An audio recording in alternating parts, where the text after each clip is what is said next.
Before we dive into today's episode, I have something truly special to share. Next September, I'll be leading an intimate women's retreat through the south of France and northern Italy, and you're invited. Picture this: mornings exploring the colorful markets of the French Riviera, afternoons sipping wine, and a hotel view with golden Mediterranean sunsets. Whether you love photography, food, or just want to reconnect with your playful creative self, this trip is designed for you. Spots are limited, so if all this sounds like your kind of adventure, please visit tourwithabsolutely.com and look for the tour France and Italy with Crystal. You can also send me a message or check out the show notes.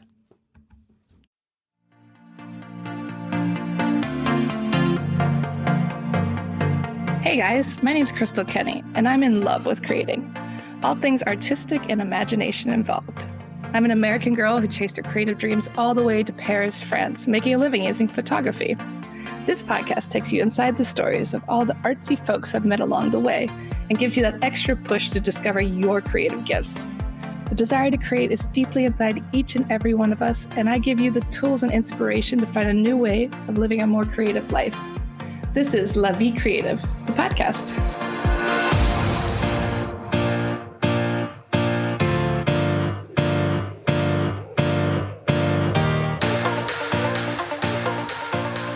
Today on the show, I speak to Calvin Shields about his new book, What Remains. It's all about World War II and what happened in the south of France. It's a thrilling historical fiction book, and I can't wait for you guys to learn all about his new writing. So welcome back to the show, Calvin. Hi, Crystal. Thanks very much for inviting me back. So we already interviewed you for your first book, but now you have a new book titled What Remains. Talk a little bit about this new book. Well, I live in the foothills of the Alpes-Maritimes, and I often hike the trails around here. In fact, it's one of my big hobbies. I love being out in the wide open spaces. And I often take a drone with me. And back in 2019, the drones were relatively new in those days, but I really enjoyed flying my drone around so I could take pictures and so on, because I don't think people appreciate flying drones over their houses. Anyway, I was walking along near us. There is it's called the Canal de Foulon. It's actually an aqueduct between Grasse and it's Gourdon on the Gorge de Loup. The aqueduct was built in the late 1800s to supply water to Grasse for the perfumeries and tanneries. The water supply they had was not sufficient. But I was in the middle of nowhere and I found a marble plaque on the wall where basically it said that two brothers were shot. They were 29 and 20 years old, were shot by the Germans in June 1944. And I thought, well, what on earth were they doing here? How come I knew nothing about this? And I guess I also thought, why did nobody remember them? And I thought, right, I'll try and find out who they were. But it was very difficult to find much information on them. Bearing in mind this was back in 2019. But I did find out that the older brother was in the resistance. He was in what was called the FTP, or the Francs-Tireurs Partisans, which basically is a communist resistance group. And so I thought, right, well, I've also learned actually that their bodies were dumped in a maison de retraite in Barcelona, a village at the bottom of the gorge. And I thought, right, well, as I couldn't find anything out about them, I decided that I would invent a story to try and explain. I tried to guess what had happened to them. I couldn't find any information. And so I made up a story. I love that. So just this plaque inspired this whole book. Yeah. So, of course, I guess part of it was that Vence was mentioned on the plaque. Vence is a town near us. It's actually not a Roman town.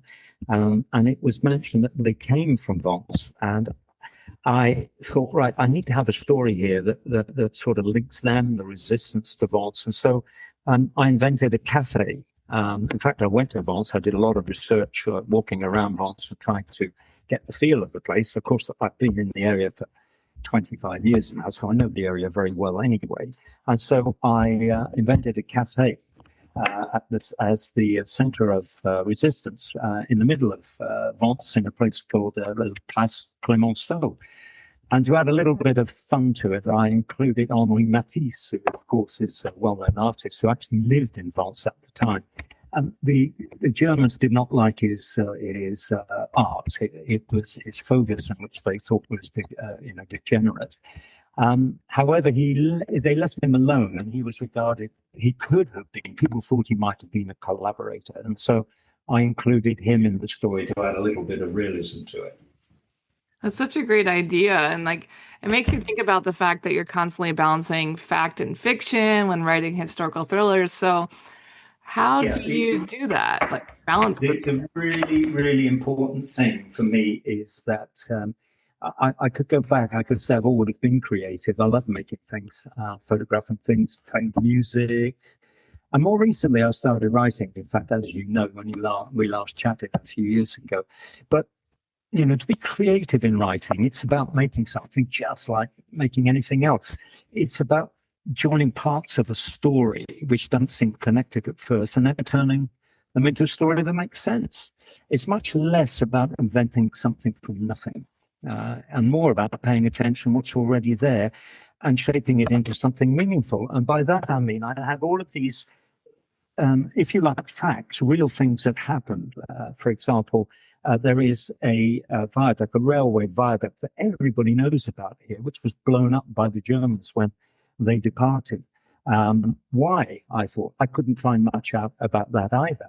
I also discovered that there was the headquarters of the Gestapo in Cannes was in a villa called Villa Montfleury, which is still standing. And I was able to find out a little bit about, sadly, a massacre which actually happened there at the end of the war, which I've included in my book. So in answer to your question, I have tried to be so accurate with the real history behind the story. So much so, and even the geography. So somebody bought my book and they followed the characters in the book, the timings of everything, both chronologically and also in terms of, let's say, the walks and the hikes that they do, are all accurate, very accurate indeed. Oh, that's fascinating. I love that. Historical fiction is one of my favorite types of reading. And it's definitely interesting that you were able to pull, real life things, real life places, and bring them into your story. Yeah, it actually became, I became totally obsessed with it, I'm afraid. It was quite strange. I've never felt like this before. I just had to write it. I was living the book. I was in the book. Unfortunately, of course, the wartime, the Second World War around here was a pretty unpleasant time, which means that there were some pretty unpleasant characters. So I had to include, for example, the head of the Gestapo, and I based him on a real SS character who's one of the nastiest SS officers in the Second World War. His name was Reinhard Heydrich. And he was a principal architect of the Holocaust. And so his backstory, my character's backstory, is effectively his. There's a lot of historians actually regard Heydrich as one of the darkest figures within the Nazi regime. And so that was quite difficult. That was quite difficult because I don't like violence. I don't like dark things, if you like. But it was essential that it was included in the story. So the book explores love, betrayal, and the moral cost of war. Which of those themes resonate most personally with you while writing? Well, I would suggest that, well, from a personal point of view, I was born 4 years after the end of the war. And so the Second World War has always, stories from the Second World War have always been part of my life, if you like. And in fact, when I started as an airline pilot, I was 19. A lot of the captains on the airplane were all ex-wartime pilots. And they told me all of these stories about the war. My father also was in the RAF in Bomber Command. He was shot down and spent 3 years as a prisoner of war. But because I had all of this real information, I think it shaped my desire to make the story authentic. And from a family point of view, it's quite an interesting one, really, because my mother came from a very sleepy rural English village right in the middle of England where nothing ever happened. But the war brought excitement because they built an RAF base, where, of course, she met my dad. They built an RAF base, and suddenly all of these handsome, gallant young men arrived. And it changed her whole life and the whole life of an awful lot of other people. And at the same time, in my book, it inspired me to include a character who was just an ordinary young waitress from Vence at the cafe that we're talking about. But she is, in many ways, she enjoys the excitement of the war. It offers her so many opportunities. The trouble is, she makes the wrong decisions. And that, I think, I don't want to give too many storylines away, but it is, for me, it was fascinating with her relationship with, as I will have to tell you, with the Gestapo guy. I brought in a character from the Special Operations Executive from England, which actually really happened in real life, and all of the description of his training is exactly as it happened. Everything has to be accurate in my book. I'm absolutely pedantic about that. It has to be accurate, and so he is parachuted in to just up above Vence, when he meets the head of the resistance in Vence, who is the owner of the cafe, or the daughter of the owner of the cafe. And of course, you can see there's a tangled romance in the making there between the four of them. So I think I really enjoyed the way that war forced lives together, and decisions had to be made very, very quickly from any point of view, because you didn't know if you were still going to be alive in a week or so. So things were very, very different then, and I enjoyed writing about that. Yeah, and also betrayal runs like an undercurrent through the story. So what drew you to exploring that emotional terrain? Okay, well, there is a character in the book who is. Well, first of all, I live in a very small village, and I heard I sort of asked around locally to see what happened in the war, and I was told a little Jewish girl was hidden in the village for a good proportion of the war, which I thought was fantastic because I never heard about it, and so I invented a character. And there is a Jewish girl who actually is in the village where I live in the book, and she's the niece of the radio operator, a French guy, radio operator, and he is discovered by the Gestapo, and basically they say, okay, we won't do anything about your daughter, your niece, we won't take her away so long as you help us. So that's the sort of betrayal in there. But interestingly, though, there were many factions in the resistance in the Second World War, and I'm afraid they betrayed each other an awful lot, which I've not written about too much in the book. But they didn't fight together, and so the primary role for my character, who is parachuted from England, he's actually Scottish, is to bring them all together, because in August 1944, the Americans and the Canadians and the British actually liberated France, and so they wanted everybody in 1944 to work together against the Germans to distract them for the invasion, which is an operation called Operation Dragoon, which actually happened. And the resistance did, for once, actually work together as a group. That's fascinating that they work together. And talk a little bit more about some of the other interesting facts you learned by writing this book. Well, it was an amazing journey, really. I love history. I've always loved history, but I didn't want to write just a history book. I wanted to sort of make it live through fiction and including characters that actually made the real events work, if you like. So the idea of the dual timeline took root. So I wrote the book, or started writing the book in 2019. So I decided I'd have two timelines, 2019 and 1944. And events which happened in 1944 are discovered in 2019, if you like. And so we have this interesting parallel of events and things that happened, 80 years ago, were relevant today or could be relevant today. And that I found interesting. However, the majority of the book is set in 1944. And as I said, the bits that are real are the Gestapo headquarters is still there. What happened in the Gestapo headquarters is in the book. My characters are actually involved, although of course they weren't there in real life. The viaducts around here that were sabotaged.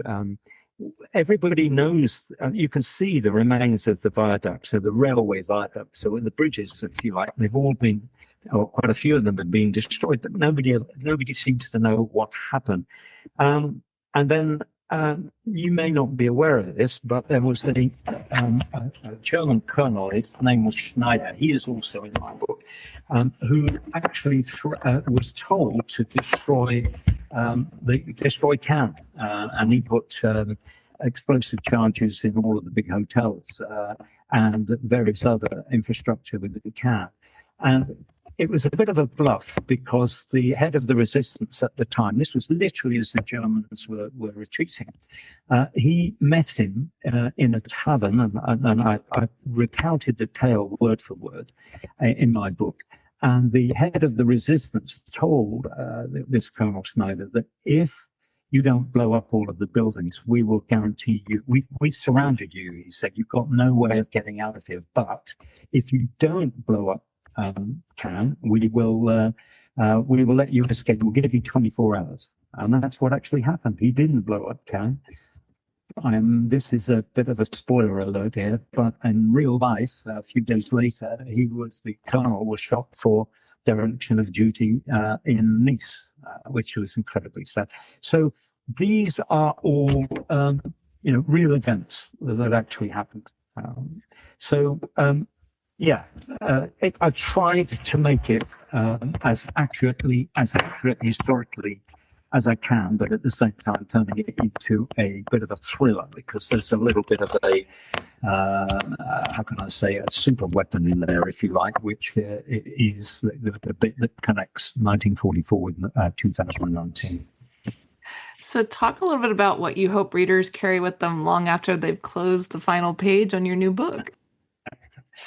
Well, I tell you what, and this is the bit that really amuses me intensely, is that the reaction of people is that when they've read the book, I've had obviously proofreaders, is wow. There is so much to take away from it. There's so much about the history. What I would like people to take away is what the actual life was like in a pretty parochial area of France. Even then, it wasn't very well developed.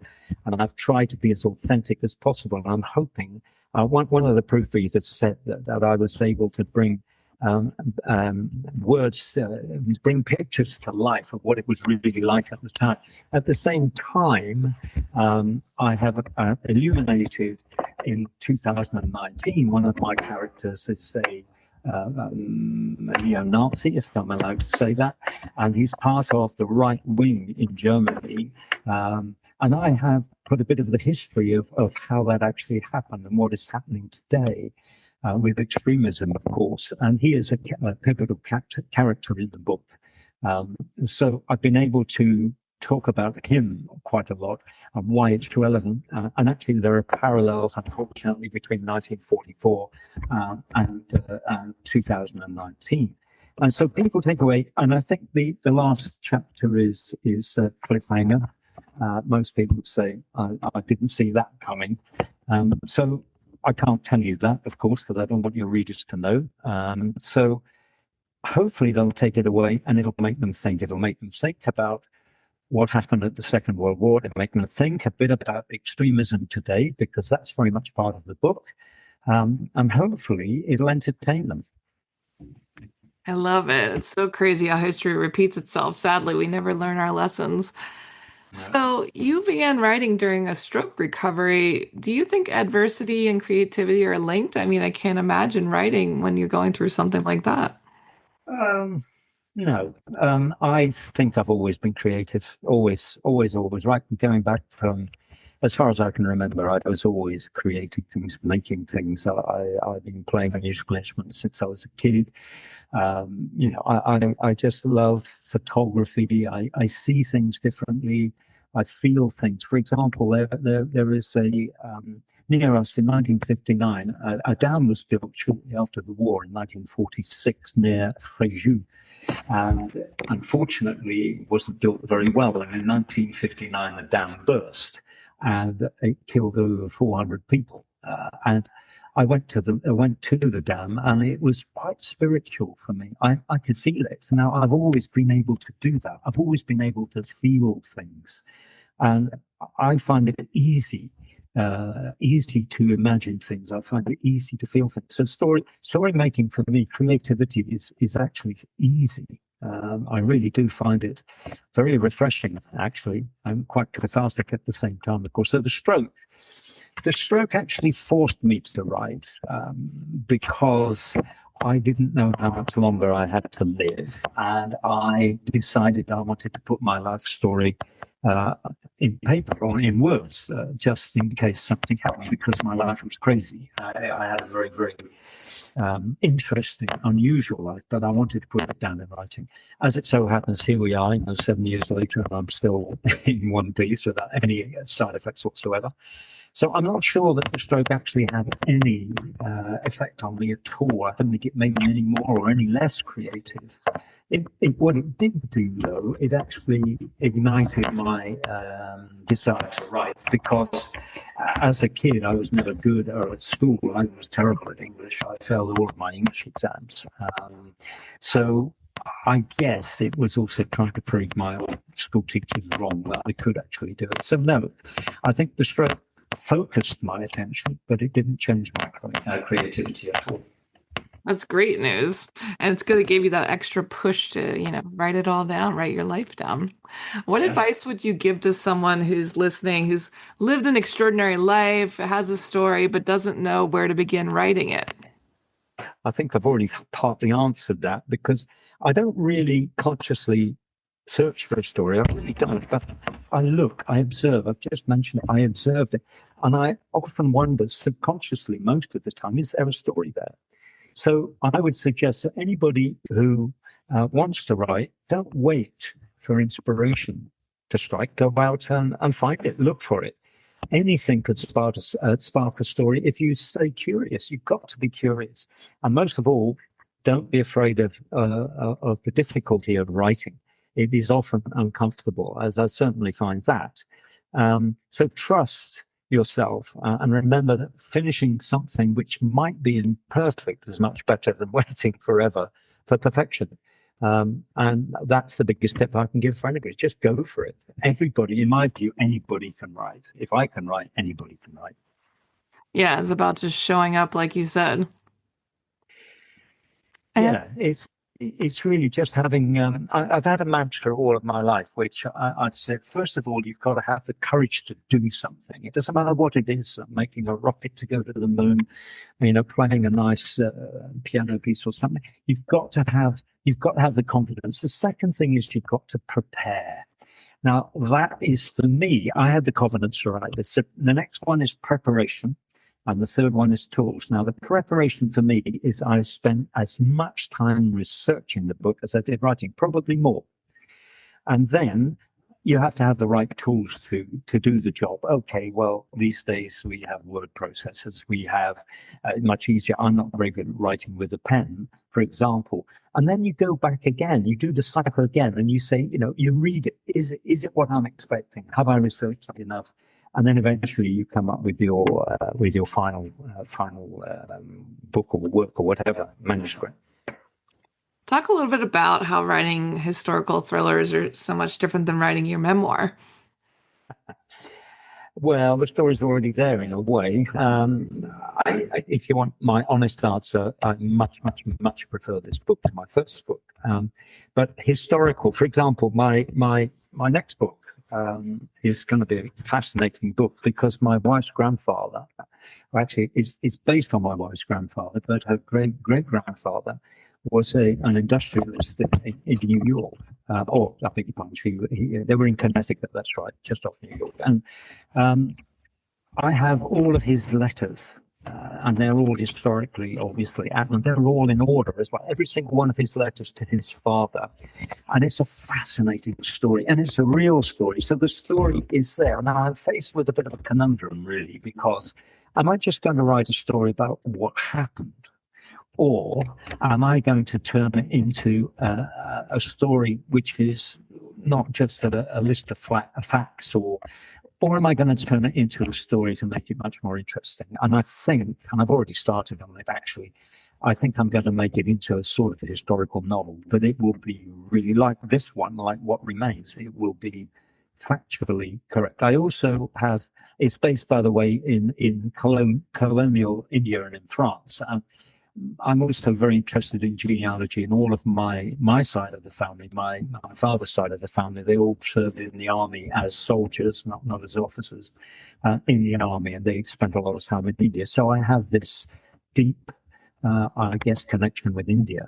So that will drive me to do it as accurately as possible. And talk a little bit about your rituals or habits or places that spark your creative flow when you're writing. Anywhere. There's no habit anywhere. I can just looking out the window now. I can't see anything that's sparking a story there. But if I thought clearly about it, I probably would.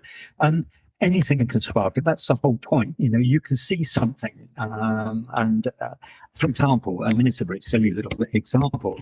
I'd never seen it before. There was a load of dragonflies circling around in the garden the other day, and I've never seen it. They were full size. I guess they were eating midges or whatever. But I began to think of a science fiction story about the way that these creatures, they could have been spaceships or something, were all circling around one particular point, going for the kill. I know that's a very strange example, but I thought, okay, there could be a story there. That's the sort of thing I would do. You know, why are they doing that? What are they there for? How can I make that interesting to somebody else? So I don't have any habits.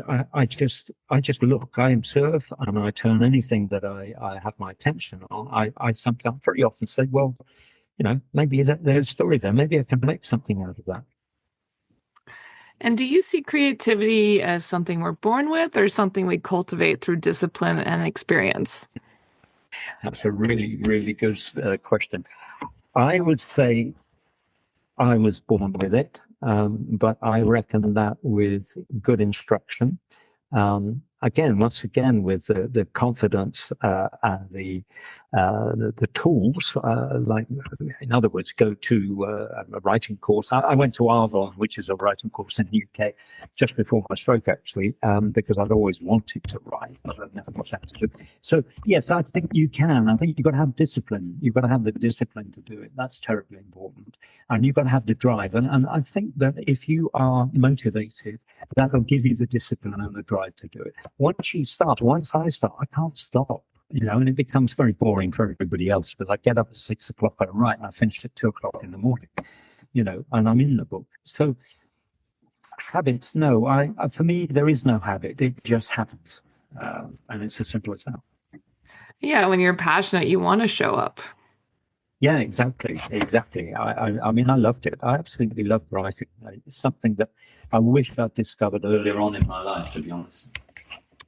And talk a little bit about that because, like you said you were terrible at English in school. Like maybe it was kind of the teachers kind of like, oh, you're no good. And you just kind of leave it to the side. It makes me wonder how often that happens to students where, you know, teachers don't always encourage us. They think we're not doing it the way they want us to exactly, you know, when we're learning new things. Yeah, I'm very passionate about this because I'm still teaching. Actually, I teach pilots to fly. I teach theory. And I teach them in the simulator. And I think you've lived in France for 13 years. I think that's what you say. My children went through the French educational system, and it's very different from the English educational system, where things have to be done in a certain way. There's no flexibility. And When I was a young boy, I went to a boarding school because my father was always abroad. My family were always abroad. So I had very little choice, but I didn't get any encouragement from my teachers, quite the opposite. But I give my students now all of the encouragement I can. People should never say to you, you can't do something. You can always do something. Always. You've got to have confidence to do it. You can do anything you want effectively. And writing is one of those things.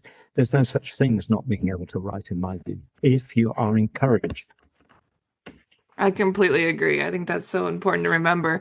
And you're already working on a new book, Fault Line, which is inspired by family letters. How does it feel to weave real family history into fiction? Well, that I think I sort of mentioned it earlier on. Using these letters, as I say, it gives me a little bit, it's a quandary as to whether I should use family names or whether I should fictionalize it or whether I should just make it a dry historical, if you like, an account, a family account. Well, I'm afraid that just doesn't work for me. So I think I've already decided that I'm going to turn it into something a lot more interesting by making it a story, which again will be very much based on real events. I mean, the events in the story are quite extraordinary. We're talking about the 1920s, between the war, we're talking about earthquakes in Pakistan, we're talking about a real lord in the UK, we're talking about one of the wealthiest men in America in the 1890s. And it's an extraordinary story, and it's one that needs to be told. It's quite, as I say, I'm looking forward to doing it. I've decided to fictionalize it to a certain extent, but it'll be very much based on fact. Wonderful. I can't wait to see what you'll do next. And where can people connect with you, read your books, buy your books, and learn more? Well, of course, Amazon, my book is available as a Kindle and on Amazon, on all of the main Amazon sites. I do have a website, which is calvinshields.com, www.calvinshields.com. And I'm on Instagram and Facebook underneath Calvin Shields as an author. Perfect. Well, we'll be sure to share all that in the show notes. And thank you so much for sharing with us today. Yeah, thanks. It's nice to talk to you again, Crystal, and I hope you're well. And I see you're coming down to south of France shortly with some girls to have a look around. Where are you going? Yeah, we're going to be moving around. We'll be moving around the South and into Italy. So we'll be all over the South. I'm pretty excited about it. I'm collaborating with another tour company to do it. And it's all about kind of what we're talking about now. It's creativity, just having fun and just seeing what happens. I'm laughing because I can take you up on the Canal de Foulon if you like, and I'll show you the plaque on the wall. Oh my goodness. Maybe I'll have to take you up on that. I will be down there. Yeah, I live not far from Nice and not far from Grasse. So if you're in the area, send me an email. Thanks so much for tuning in to La Vie Creative. You can find more information on MissParisPhoto.com. And if you enjoyed this show, please feel free to share and spread the word for all my creative guests. We have the power to help them to keep doing what they love. See you next time.